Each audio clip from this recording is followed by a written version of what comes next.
Well, you made it to Module 2. Congratulations! Here we'll be discussing banks and credit. It's very likely that you've heard about these, as they're some of the biggest topics mentioned when it comes to financial literacy and managing money.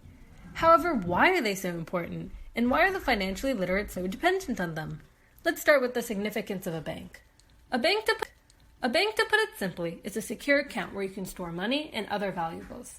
By opening a deposit account, you have a space where you can store your money, which can then be retrieved if you need it to make purchases. With their security measures, they serve as a much more reliable place to store large sums of money than within your home. They also lend money to clients. There are many instances where customers have huge purchases to make, but not enough in their pockets to do so. University tuition fees are a great example of unaffordable expenses that many young people do face.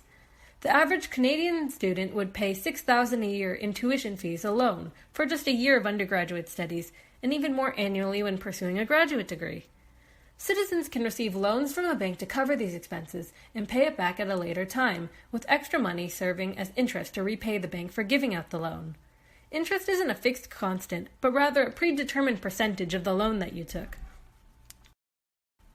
You may also be wondering, banks work to store money for other people, but how do they themselves make money?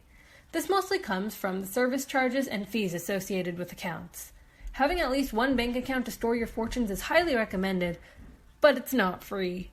Banks charge for many things, including monthly maintenance fees for your accounts, fees for withdrawing too early or withdrawing more money than allowed, or fees to use the ATM, or debit card replacement fees.